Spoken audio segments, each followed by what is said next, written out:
Allegedly, Press Secretary Jen Psaki tested positive for COVID-19 for the second time in the last year, as did Hillary Clinton. But don't worry, she's got mild cold symptoms and is feeling fine. And she's very grateful for the vaccine, as is Jen Psaki. She thanks the vaccine as well. Psaki also tweeted, "Today, in preparation for traveling to Europe, I took a PCR test this morning. That test came back positive, which means I will be adhering to the CDC guidance and no longer be traveling on the president's trip to Europe." Boo-hoo. Jen Psaki in Europe. That sounds like a great time. Well, God bless you, Jen. I hope you get better. I'm not as nasty as you are, so I'll wish for your recovery and not dehumanize you like you try to dehumanize me and tens of millions of Americans. And while I am no health expert, I found it absolutely shocking and bizarre when Jen Psaki admitted that the CDC and our government doesn't take diet, exercise, and root level health stuff nearly as seriously as some other countries. Take a listen when she admitted that.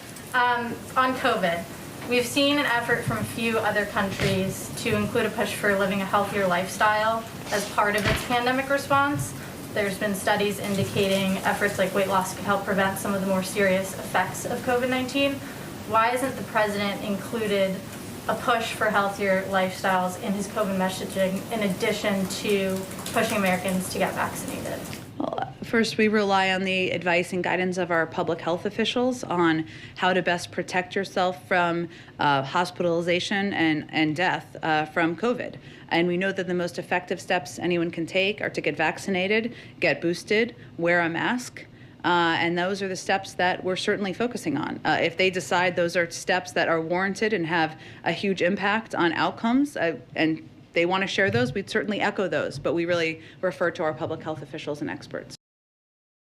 Isn't that bizarre? Shouldn't they care about health? I guess not. I guess that's not part of their job. I tweeted this out and I mean it. Pharmacy products and medication are only one part of health. It's true. Root level health includes mental health, stress levels, fitness, exercise, diet, daily routine, environmental influences. People know that, right? The pharmacy propaganda is at record levels in the media. It's just the truth. The CDC, our government, didn't seem to care about child abuse, domestic abuse rising. Now there's New York Times mainstream reports that say that more people were dying from alcohol.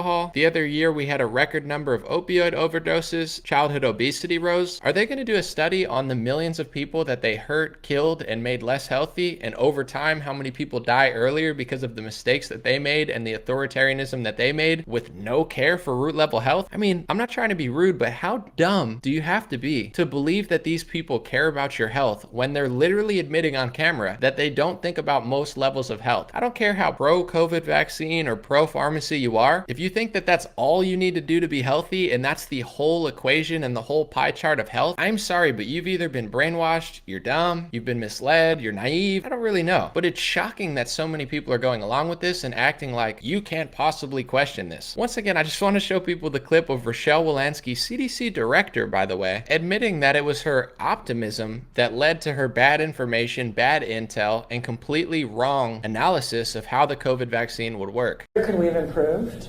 Well, you know, I think I can tell you where I was when the CNN feed came that it was 95% effective on the vaccine.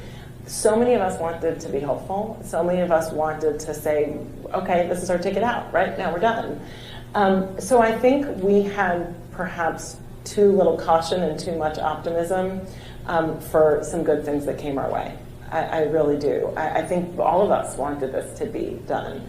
Nobody said waning when you know, oh, this vaccine's going to work. Oh, well, maybe it'll work, it'll wear off.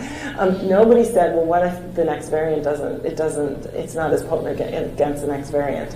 It was just her optimism. I don't think you're supposed to be a pharmacy cheerleader. Is that what you're supposed to be if you work for the FDA and the CDC? Just a cheerleader who's willing to be wrong just to be optimistic? I would hope you would scrutinize Big Pharma. I think that's what you're supposed to do, but everybody with half a brain knows that that's not what they're doing. They could see through the deception, and it's hard to really say anything in this country. I don't pretend this is a free country anymore. It's not. We've become psychos. We've thrown out our American culture and replaced it with this new creepy religion where the government's allowed to lie as much as they want. Big Pharma's allowed to lie as much as they want. If you're a Democrat, you're allowed to lie as much as you want, or a phony Republican, you could lie as much as you want. But if you question the big machine that's running our country, you will be censored. The number one lobbyist in Washington, Big Pharma, must never be questioned or talked about. People don't find that a little bizarre? The former CDC director, Robert Redfield, said that he thought the lab leak theory was the most plausible theory. That was the theory that was covered up by Facebook, Google, YouTube, the mainstream media, and Democrats for around a year. Are people not getting it yet? They're trying to brainwash you into accepting your enslavement into 1984 George Orwell world. I know my audience is paying attention. I hope you are too. Share this video if you like it, and for private, secret, exclusive content, go to patreon.com/raretalk. I do all this and put it all out for free. I appreciate you watching. I appreciate you sharing. You don't need to do anything, but if you would like and you want to listen to more content for your own interest, patreon.com/raretalk. I appreciate it. God bless you and God bless your family. Have a beautiful day, and I'll be back soon.